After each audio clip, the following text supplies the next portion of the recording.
I'm your host, Raquel. This podcast is to help you experience being blessed that transcends a mere hashtag.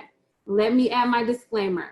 I'm not a preacher, prophet, or Bible scholar, but I am a God-worshiping, Jesus-loving, Bible-believing, New Thought Christian who believes that God blesses us according to our faith and how we work his principles.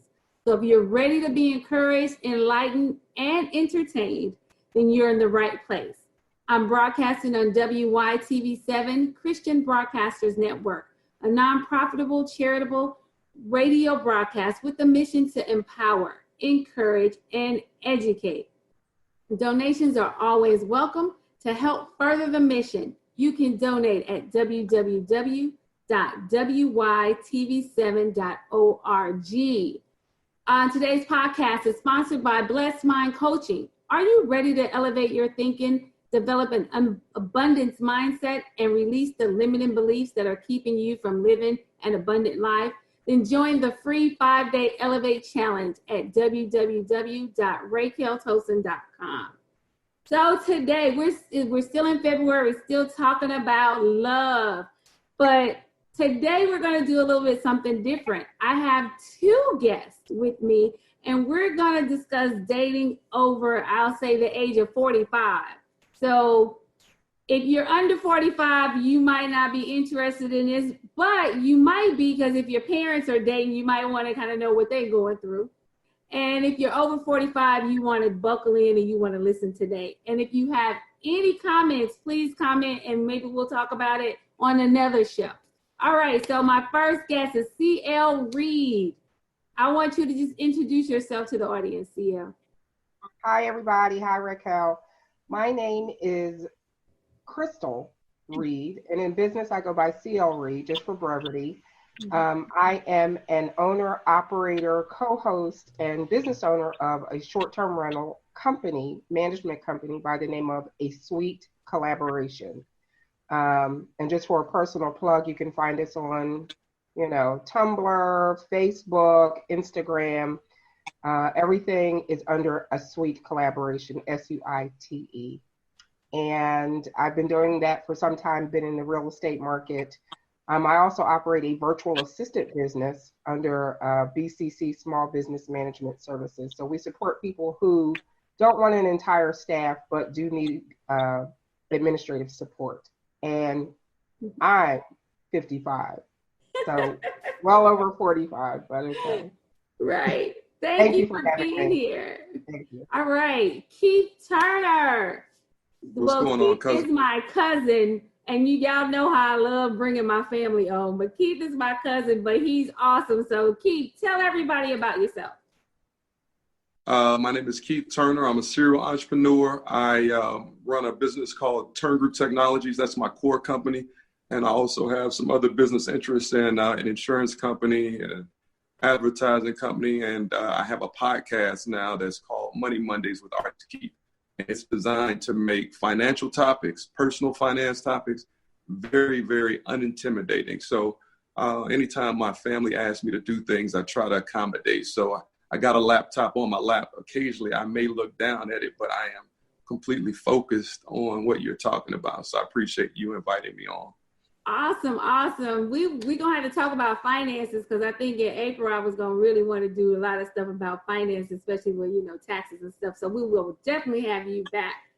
All right. So let's just get into the topic. So one of the things that I guess the first question, when you are been single and life is good because you're working, you got businesses and all that stuff, why date? Like, why date? Anybody? So, you want the female or the male perspective? Well, give me the female perspective. Why date? If you're like everything, you good, you settled at this age, you kind of settled in your life. Why should we be even thinking about dating? Personally, I did not date for a long time. I dated prior. I'm a single mother. I have one daughter who's an adult, and I stopped dating when she was approximately 4 years old. I determined that I wasn't meeting the quality of person that I wanted in her life and my life. And so I just stopped dating. And I chose not to date again until she was 18 or in college, whichever came first. And it's a discussion she and I had had the entire time she was growing up. Was it easy? No. Especially I was, in my prime, I was in my 30s and 40s. But it was a commitment that I thought was important. After that time, though, it was all about me and my needs. So she's grown, she's gone, and it's time for me, or I felt like it was time for me to seek companionship. And so I dated. I started dating.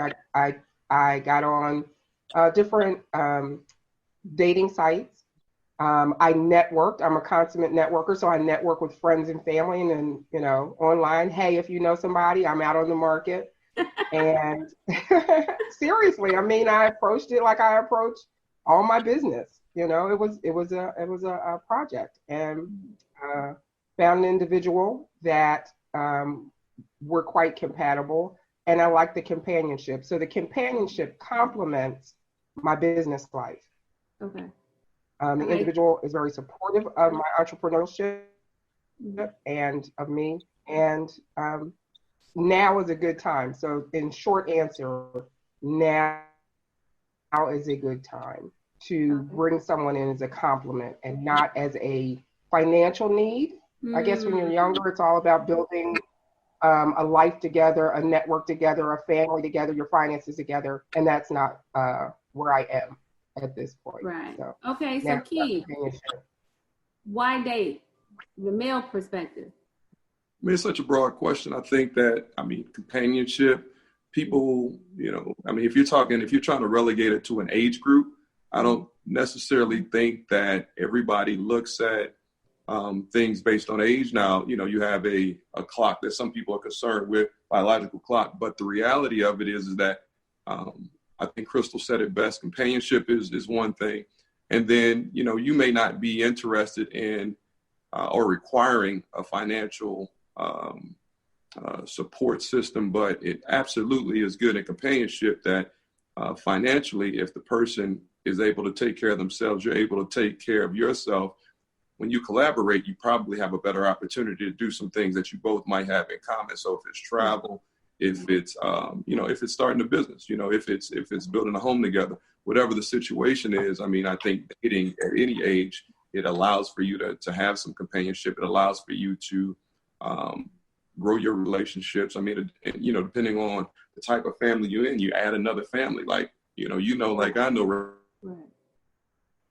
So if you up to us and you meet our family, then you have a whole new tier of people that you meet and you learn about. So why date? It's your prerogative. If you need that companionship, if you want that companionship, if you just need social companionship, you choose to date when and why you date. So my opinion is, why date? Because you can. Because you can. I like that. I like those answers. Okay, so is dating different though? Like I think you kind of alluded to it. Maybe when you're younger, you're looking for somebody to take care of you. This is for CL, especially because women, we want somebody maybe to take care of us. But when we're older, we can take care of ourselves. So that's not necessarily what we're looking for. So is the dating different because we actually are different? Yes. I would make. Oh, go ahead. I'm so sorry. Yeah. I'm sorry. It is for me. I was raised by a two-parent home, but to be a very independent person in the event Mr. Wonderful never came along. So that was not a challenge for me. I've always taken care of my household, taken care of my bills. Not that I didn't need anyone. I was just responsible, so to speak. It would have been nice to have the addition of a counterpart, but that's just not how my life worked out.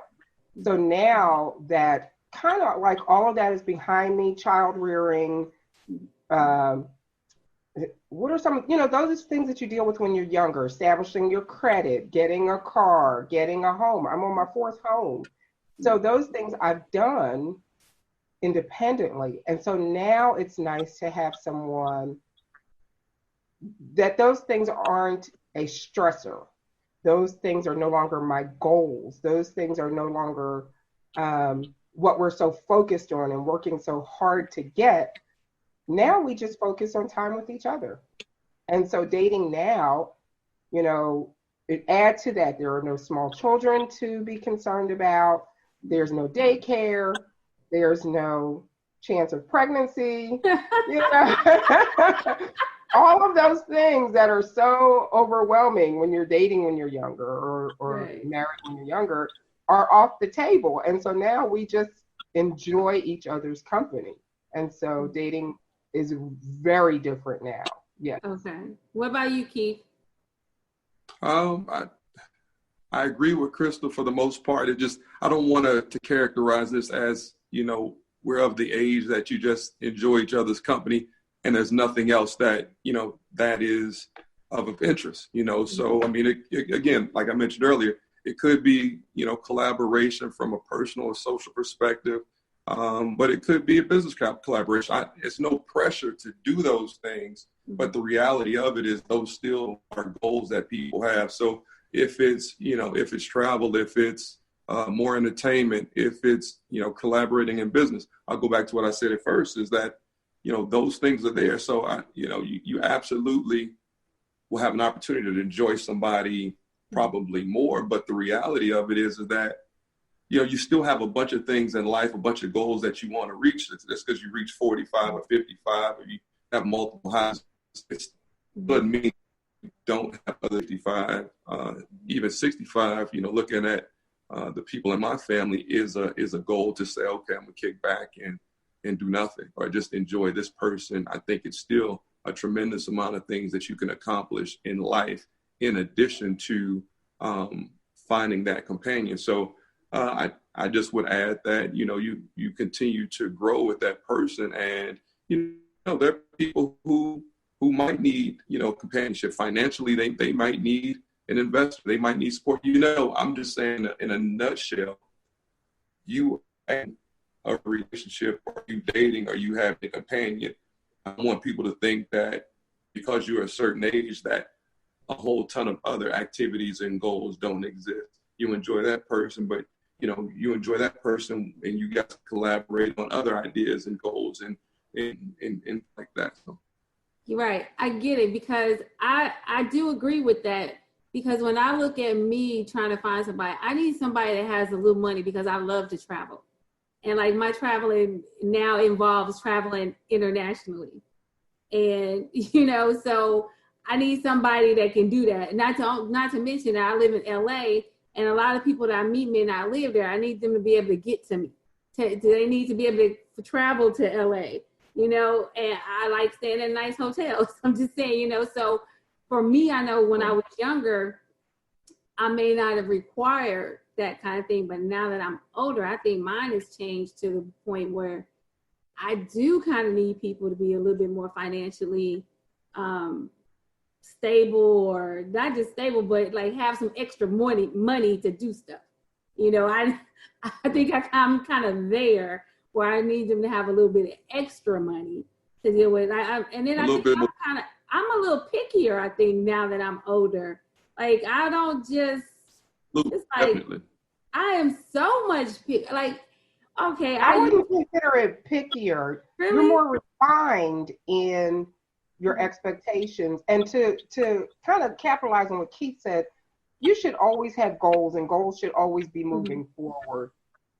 But I believe our priorities change as we get older. Like I said earlier on, you know, you meet somebody, oh, I want to have kids with that person. I want to build a life with that person. I want to build a home with that person. And then once you're 45 and up, generally, some people are starting out having families at 45. Now those are no longer your priorities. So yes, your financial goals or your, you know, desire to build your wealth, your income, or whatever, travel, those should be in collaboration with someone that you're compatible with. But along with that, you know where you were in your teens and your 20s and your 30s, and what your ideal list was for an individual at 40, 45, 50, 55, 65. That list is refined. You know, you don't care if they have good hair. It's not important because by this point, none of us have hair. It's not ours. And so you want someone who's kind and caring and loving and supportive and not crazy and has no record. And, you've changed your priorities. So that doesn't make you picky. That makes you educated. That makes wait a minute, you mature. just knocked me out with the good hair. And then you said no record. Oh my God, I can talk about the record thing. Exactly. Ooh, but as you get older, it seems like a lot of people have records. But I'm like, I'm sorry, I just don't really want that person. Keith, what is on the man side? What you got about being pickier? She really just kind of, I agree with you all. I mean, because you've experienced more, you do refine what you want. And because you're getting older and because you learn and you start to figure things out differently, what you look for is different, and people evolve and people have the right to evolve. Your life is fluid. You have the right to define what you want, who you are. And so as that goes, you figure out, okay, well, you used to like this. I really don't like that anymore. Now, I like women, maybe it could be looks. I like women that look this way. I like women that do this type of stuff. Now it's like, you figure out what you want. So, I mean, you define what you want. But I agree. I think it's reasonable and it's just natural for people to refine what they look for, become more pickier, refine. It's essentially the same thing. And you figure out more and more what you want to have in your life. And most of the time, people are better off figuring out what they don't want in their lives versus what they want. People can have a million things that they want, and that's not necessarily descriptive of any particular person, but people can immediately tell you what they don't like emphatically with a passion. And so you say, oh yeah, what don't you like? Well, I don't like this, I don't like that. So I think, a lot of times people, as they get older, they start to really define what they don't like and what they don't want. Right? And that actually helps you better refine how you spend time. Because again, as you get older too, you assume that time is less. And so, you're hitting the hill, you're at the hill, you're coming down the hill, and you want to, even more than when you were younger, you want to value your time and you spend your time more. Definitely that. Yeah, definitely that. Exactly. Amen. Yeah. So I have a question though. How young is too young? And I'm wondering if it's going to be different for the male and the female perspective, but how young is too young? And they call women cougars when we date, I guess, a person that's 20 years younger than us? I don't know. Is it 15? I don't. But how young is too young? Let's start with Keith this time. I got friends that date as young as 10, 15 years under their age. And I got friends who date probably 10 or so years over their age. So it really depends on what the person is looking for. I got a buddy I got quite a few friends who just had children in their mid 40s, 45, 46. And I know women who've had children in early 40s, mid 40s. So, it really depends on what the person's looking for. And I think that could dictate the age. I think that the type of activities that the person does can dictate the age. So I think everybody kind of has an idea of where they might want to go or where they could go. And I think there's some people, in most cases, I'm not judging folks I think most people kind of have a range or at least a threshold that they won't pass, and so I hear a lot of friends of mine that have children that are adult age are like, man, this woman was trying to talk to me, but I had to tell her, she's my daughter's age. I can't date somebody my daughter's. And we were talking about a couple of people that we knew that were in their mid 50s and approaching 60, and they went and bought some expensive sports cars. And so one person in the conversation said, yeah, they're going through a midlife crisis, blah, blah, blah. And then we really had a discussion on the topic, and it really became one of these things where, some things could be like a quote unquote midlife crisis, but other things might be at the point in life as they start to work toward what they were able to gain, meaning that, they reached a certain area and they were able to save a certain amount. And that might have been a long time goal that they were able to reach, and they bought it. So it may have been a planned idea versus midlife crisis, but I think that, people tend to kind of make decisions based on what they're comfortable with. So, back to your point is that, I think there's a pretty broad range depending on what the person's goal is. But, you figure it out. If you have children and your children look at you and say that's gross, I think that might be a key to chill out and, different decisions. So, CL, what do you think? I don't know if I agree with that last statement, Keith, because my daughter's 23. She'll be 24 this year. And she says, ew, old people love. Yeah, I'm like, how old is old people love, But I agree. Priorities change. Personally, don't judge me. This is a judge-free zone, right? Right. I preferred younger men. So, which I always thought God created a joke of making young men in their prime in their 20s and women prime in their 40s. Right. That's cold. That's right. Cold, right? And so I did for the longest, my family joke was, what? He's older than your younger brother?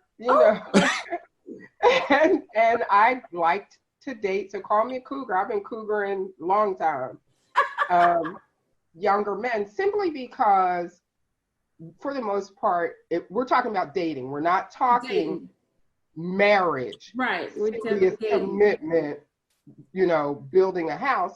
Younger men were fun. And that dating was fun. That was their purpose. Fun. I'm not going to fill in the blanks. We're all adults here. They were fun. Mm-hmm. And so they're more energetic. They want to try new things. They don't have a fear of breaking a hip. They just want to live out loud, right? As you move on to when you get more mature, you have to go, I don't heal the way I used to. I better not, do certain things. So that's what older men are for. They're more solid, they're more dependable. They got their priorities.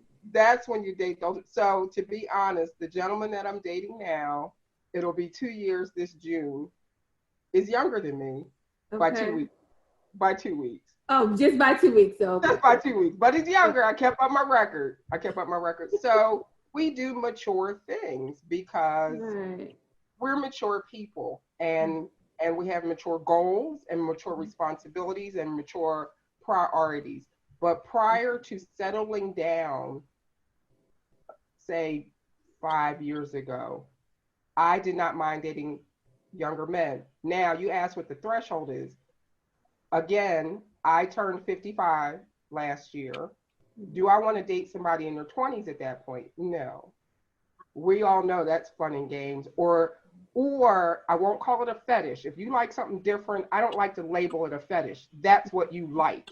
Older people, feet, size. Sorry about that. But to me, I don't like to label it fetishes. That's what you like. Some people do have a daddy complex or a mommy complex or, so some people do like to marry older people. They just have that they feel comfort in that. I'm not interested in that. So, anybody who, my threshold is probably about 5 or 6 years. Oh, okay. So somebody 6 years younger than me, I'm okay. I'm comfortable with that. At 55, do I want to date somebody who's 60, 1, 2, 3, 4, 5, 6? I kind of no. See, and I agree with you. The time has gone by so fast, but I don't mind going down. But the further we go up, because now you're talking about I got to be somebody's nurse. Like nope, I don't want to do that. I don't know. That's just me. And then I'm like, because my father is still alive, so I already got a daddy. I don't want somebody my daddy age. And then I have a son too. I got it both ways. I don't want nobody my son age. So it's like I'm like right there, but yeah, I can't do that. Don't just throw every 75, 85-year-old away, Raquel. No, don't give up on people. Okay, no, I'm just saying, but my daddy is, I'm like, I'm not trying to date nobody my daddy age. My daddy's in good health. My daddy's in good shape. So it's not that, but But I know I met a lot of 55-year-olds that's not in good shape like my daddy. So I'm just saying. But we do look young because nobody believes that I'm 50 years old when they look at me. Nobody believes it. So we do look younger. We do take, I'm trying to take better care of myself so I can live longer and be healthy. Not, I don't want to be on nobody's medication or anything like that. But hey, y'all, we got to close out. Thank y'all so much for being on the show. Thank you for your opinions.